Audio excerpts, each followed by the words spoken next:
شيخ on enchaîne avec le 7e livre, التشريع الإسلامي أمام إشكاليات المشروعية والحداثة. De quoi s'agit-il? Le 7e livre, il traite en fait cette grande problématique qui est l'opposition apparente entre la légitimité et la modernité. Parce que ce prétendu dilemme, c'est le fait de choisir entre une légitimité obligatoire et une modernité qui s'impose, était une illusion, une grande illusion qui avait mis les bâtons dans la roue de la Renaissance et qui a finalement transformé ce projet de renaissance en un seul mot en un processus de renaissance en deux mots. C'est cette illusion-là qu'il y avait réellement à choisir entre la légitimité et la modernité. Alors que le projet de la réforme, tel qu'il a été conçu par les premiers réformateurs à la fin du XIXe siècle de notre ère, de l'ère chrétienne, de l'ère mondiale maintenant, quand on dit notre ère, c'est l'ère dominante partout dans le monde. Le XIXe siècle, la fin du XIXe siècle, c'est une époque décisive où beaucoup de pays ont accédé à leur modernité. On a eu les célèbres 20 ans de l'époque Meiji au Japon. On a eu les 20 ans de Bismarck en Allemagne. Ces grandes nations qui étaient très en arrière, très retardées par rapport aux autres, ont pu avoir leur modernité sans aucun problème apparent, avec deux soubassements culturels très différents. Bien sûr, l'Allemagne n'avait aucun problème culturel et épistémologique, puisque déjà c'est un pays luthérien qui a fait déjà une révolution protestante, et on sait bien que l'éthique protestante, ça a été l'accélérateur du capitalisme en Europe. Donc, c'est dans un climat plutôt favorable. Il s'agit seulement de faire un pas politique. Alors qu'au Japon, non. Donc le cas de la Renaissance japonaise, ou le cas de l'essor japonais, est très comparable du projet de l'essor musulman tel qu'il a été conçu par les grands réformateurs de la seconde moitié du XIXe siècle. Alors, les grands réformateurs, c'était qui? Alors, nous avons deux classes de réformateurs.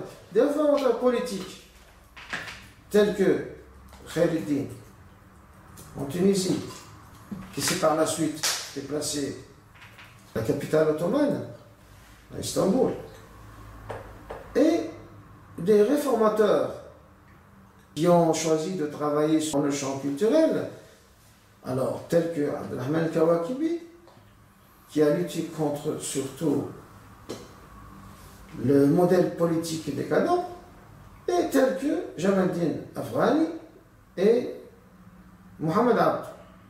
Bien sûr, il y a d'autres, mais c'est la première génération là. Cette première génération avait pensé une renaissance, mais elle s'est trouvée dans un problème qui s'est résumé en un dilemme illusoire. La modernité ou la légitimité. Comme si on ne peut pas être légitime si on est moderne, et on ne peut pas être moderne si on est légitime. Ce dilemme est imposé par la réaction, en fait. C'est pas par les réformateurs. Les réformateurs avaient dû subir cette inhibition-là. Et l'intitulé de ce livre, qui est la législation islamique et la problématique de la modernité et de la légitimité, il résume cet état de volonté de réforme avec une résistance, une force de réaction très forte qui a fini par l'emporter, cette fois avec l'aide des forces mêmes qui avaient lancé le slogan de moderniser le monde. Du coup, on a vu que les forces coloniales, au lieu d'aider le mouvement de la réforme, s'ils étaient vraiment fidèles à leur slogan de moderniser le monde, non. Ils ont choisi d'aider les forces de réaction.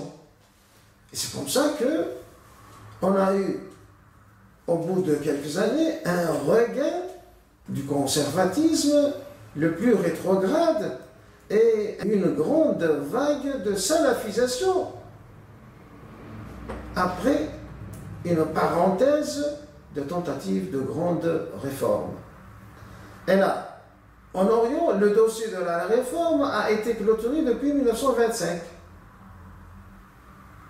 Alors, là, le seul champ où on a eu quand même cette tentative avec plus de durée de vie, c'est la Zaytouna, là où l'héritier des grands réformateurs, Mohammed al-Achour, a continué à travailler. Et lorsqu'il est devenu le chef de l'Islam des Malikites en 1931, il avait pu faire beaucoup de choses. Et donc, cette phase-là, elle décrit réellement les réactions internes qui travaillaient l'esprit de tout réformateur au cours d'un demi-siècle d'évolution, et plus même. Et bien sûr, là, il y a la présentation avec même des approches biographiques, des gens qui étaient soit pour la réforme, soit contre la réforme, soit hésitants entre les deux. Parce que avec la lecture de ces biographies-là, on réussit à mettre toutes les idées dans leur contexte. Et puisque le contexte sociopolitique était plutôt, à cette époque-là, libéral, c'est-à-dire on était dans une époque où si on ne touche pas directement au pouvoir, on pouvait quand même écrire ce qu'on veut. Donc on a eu cette chance d'avoir une multitude d'idées qui étaient plus ou moins riches, et de toute façon nous a laissé cette multitude-là, cette confusion, nous a laissé un héritage riche qui a été par la suite malheureusement occulté dans une phase où pendant presque 4 décennies, c'est la phase de la guerre froide, on a assisté à une occultation pure et simple de cet héritage riche, et cette occultation-là n'a pas empêché par la suite des tentatives de réforme qui feront en fait l'objet du 8e volume. Là, le 8e volume, ça sera surtout des projections.